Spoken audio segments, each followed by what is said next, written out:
gimnazijos, reiškia, mes Utenos apskričio esame. Ar tuo metu buvo koks nors lietuviškas veikiamas jūsų apylinkėse, kai kuriuose vietovėse buvo jau steigiamos kokios slaptos organizacijos, ar tokių radosi pas jūs? Mes to negalėjome mokiniai, kaip sakyti, berniukai ten dalyvauti ir pastebėti. O bendrai kokiu nors tautiniu tų vadinamų atgimimų atgarsiai pasiekdavo jūsų vietovės per laikraščius ar knygas? Ne. Mes tik skaitydavom tą šautinį vadinamą. Buvo toksai savaitraštis, tėvai skaitydavo, tai aš kartais užbesdavau akį, reiškia. Kitaip sakant, lietuviškai skaityti ir rašyti aš pramokau tik tai iš tėvų. Aš jokio lietuviškoje mokykloje nebuvau. O tada kaip jūsų tėvai išmoko lietuviškai skaityti ir rašyti? Tai aš jų nežinau, jie visą laiką, reiškia, buvo Lietuvoje gyveno. Aš lankiau pradžios mokyklą Užpalios, reiškia, dvi klasė skaitos mokyklą. Tai tenai lietuviukai susirinkdavo, bet versdavo rusiškai kalbėti. Tai klasė kalbėdavom, o reiškia, kai paleisdavo į aikštę, tai tada visi lietuviškai. Tai eidavo mokyklos tas prižiūrėtojas, tai visą laiką liepdavo rusiškai kalbėti. Kur mes rusiškai kalbėsim, kad ir nemokėjom gerai. Antras dalykas, visi tarp savų kalbėjom savo kalbą. Kaip tokie žmonės, kaip jūsų tėvas, stambesni ūkininkai ar kiti žiūrėjo į rusų valdžią? Kada šnekėdavo apie tai, ar keikdavo tuos rusus, ar taip, tik tai valdžia yra valdžia? Valdžia tik yra valdžia, kad šiandien tokio ypatingo persekiojimo nejautė tėvai. Tėvui pavyko gauti, reiškia, paskolą į Žemės banką, reiškia, rusiško, kitaip sakant, hipoteką, taip, ir tą dvarą užstatė, reiškia, Žemės bankė, kaip morgičių, taip čia sako. Lietuvoje sakydavo hipoteka. Tai reiškia, paskolą gavo, o tą dvarą užstatė ir jis po biškį, kiek sudarydavo, mokėdavo. Ar jūsų tėvas daug nukentėjo pirmo pasaulinio karo metu nuo vokiečių? Nukentėjo dėl to, kad vokiečiai nualino ūkį, reiškia, arklius išvedė, paskui karves ir taip, ir javų daug. Taip, kad kai vokiečiai išėjo, tai galima sakyti, liko tuščios sienos. Reiškia, ūkio gerybės buvo vokiečių suvalgytos. Kiekvienas vokietys užvažiuoja, ką norėdavo, tą pasiimdavo, ką norėdavo, tą įsiveždavo. Reiškia, tie, kurie už fronties tokie čiulpikai, reiškia, tai jie viską, ką norėdavo, pasiimdavo. Kada pats grįžote iš Rusijos atgal į tėviškę ir kaip atrodė viskas? Aš grįžau, kaip sakyti, vaikas suvargęs, tėvai nieko ypatingo neturėjo, reiškia, ir pavalgyti šio to turėjo, bet daugiau nieko nebuvo. Tai paskui, kaip jau derlius užėjo, tai tada gabendavo grūdus į Daugpilį, veždavo arkliais, yra 60 kilometrų nuo mano tėviškės. Tai šito pradėjo nusipirkti, taip. Bet kada jūs, sakytume, katrais metais grįžote, buvo 18 dar metai, ar? 18. Tai vasara? 18 pradžioje aš grįžau. Pradžioje. Tai to, kad ten kilo revoliucija Rusijoje, 17 metų aš dar buvau Rusijoje. Ir žinote, man teko eiti, aš paskui patekau į tokį bendrabutį, reiškia, miesto vidury, o mano, reiškia, tie giminės gyveno miesto pakrašty. Tai reiškia, savaitgalis aš norėdavau nueiti ir biškį daugiau geriau pavalgyti. Tai vieną kartą atsidūriau ant geležinkelio tilto pervažos, žinote, kaip tiltas per geležinkelį.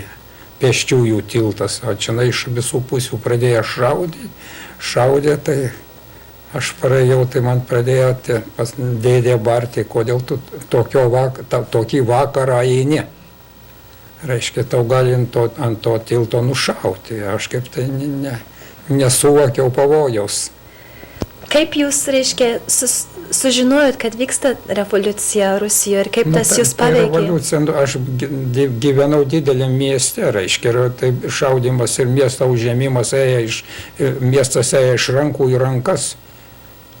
Tada, kai aš vykau pas dėdę vieną kartą, tai ten buvo jau viena tie baltieji rusai, o čianai mieste buvo raudonieji. Ten ėjo kovos tarp vadinamų baltųjų rusų ir raudonųjų. Raudonieji buvo bolševikai, reiškia, o baltieji caro armijos likučiai.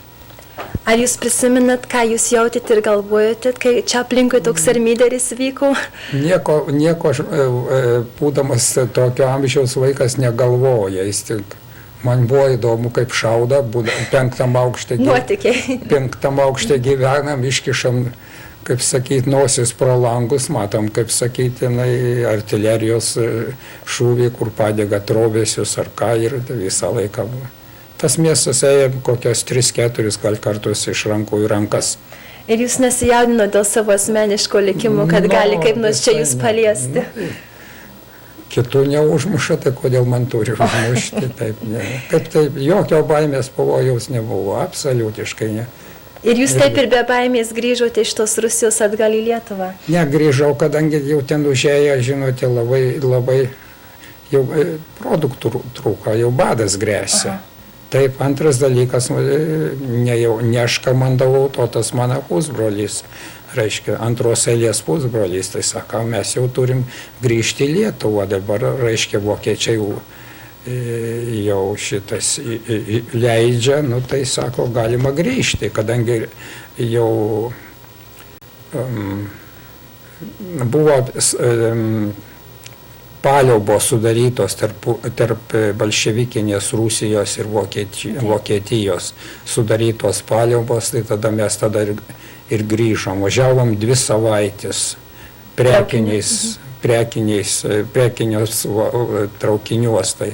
Tai man pasitaikė, kad jau aš biškį mokytesnis gavau duonos dalintoją, tai tada nors galėdavom pavalgyti, reiškia, stotyse gaunam karštos arbatos, tai taip ir maitinamės keletą savaičių, 2 savaitės. Paskui Vilnių sustojom, tai ten išlaikė kokią savaitę karantinę vokiečiai, jau ten vokiečiai buvo, ir išlaikė karantinę, kad neparsivežti gyvių iš Rusijos. Kas daugiau tuose traukiniuose traukė į vakarus?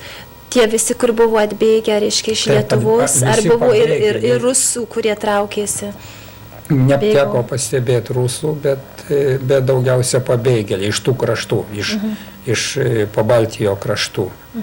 Traukė į savo kraštą dėl to, kad Rusijoje prasidėjo jau, po revoliucijos prasidėjo daug kur badas. Ir aš sakau, kad aš eidavau pas dėdę, nors savaitgaliais pavalgyti. Vasarą man teko išvažiuoti į ūkį, padirbėti, reiškia, prie ūkininkų. Tai būnant Rusijoje? Būnant Rusijoje, tai galima buvo porą mėnesių tarp mokyklos atostogų, tai reiškia, galima buvo išvažiuoti į ūkį ir tenai ką nors padirbėti ir pasimaitinti. Kaip grįžote atgal į Lietuvą, ar prisimenate, ką kalbėjo jūsų, reiškia, giminės, draugai, pažįstami apie karo pabaigą ir ateinant, reiškia, kūrimas į Lietuvos valstybės? Ar buvo kokios šnektos, kas dabar su ta Lietuva atsitiks po karo? Po karo taip atsitiko, reiškia, kalbų aš jokių nebeatsimenu ir mažai kas su manim kalbėdavosi. Per jaunas buvot, ką? Per jaunas buvau, bet tada vokiečiam traukiantis iš Lietuvos įkandin ėjo nudriskė, nuskūrė bolševikai. Ir tada pirmą kartą, reiškia, mūsų kraštą užėmė bolševikai, tai 18 metais. Tai, gale, taip. Ja, užėmė bolševikai ir tada mano tėvą, kaip po jau vadinamą buržujų, nutarė, kad reikia ištremti į kitą apskritį. Reiškia, tai ūkiai, kurie buvo šitie kūmečiai, tai jie liepė sudaryti komitetą ir vienam perduoti, reiškia, raktus Svirno, reiškia, ir trobesių, o mano tėvai su visa šeima, mes 2 vežimais pasikrovė, kas dar galima, išvykome į kitą apskritį, į Rokiškio apskritį, bet tas apskritis buvo tik už 7 kilometrų, o tenai buvo mano teta tėvo sesuo. Taip, tai mes tenai ir apsigyvenam. Nu ir aš dabar nepamenu, kuria proga, reiškia, atsirado tas mano antros eilės pusbrolys ir sako, ką mes dabar čia mirksim, skursim, reiškia, tenai negali, nes didelė šeima ir man nėra kur dėtis, o aš vyriausias sūnus. Tai sako, einam, sako, į Lietuvos kariuomenę, mėginsim. Sako, man priims, sako, priims. O iš kur jis sužinojo, kad jau yra steigiama ta kariuomenė? Aš nežinau, iš kur jis sužinojo, bet jis atvyko ir mane paviliojo. Ir tada mes išėjom ir ėjom iki Svedasų valsčiaus, ten buvo mano pusseserė. Ir ten mes sustojom ir jau netoli buvo, reiškia, frontas, Panevėžys buvo užimtas lietuvių kariuomenės, o mes buvom bolševikų pusėje. Tai ten mes pabuvom porą savaičių, tai jis ieškojo būdų, kaip pereiti, reiškia, per frontą esamą. Tas frontas buvo retas, bet jeigu sugaus, tai nušaus. Nu, tai jis paskui susižinojo, kad Roškūnuos yra vienas kunigas, kuris turi ryšius, reiškia, su pafronties ūkininkais ir jie perveda naktį per sieną. Ir mes tada vieną dieną, reiškia, su Stasiu Juodeliu iškeliavom.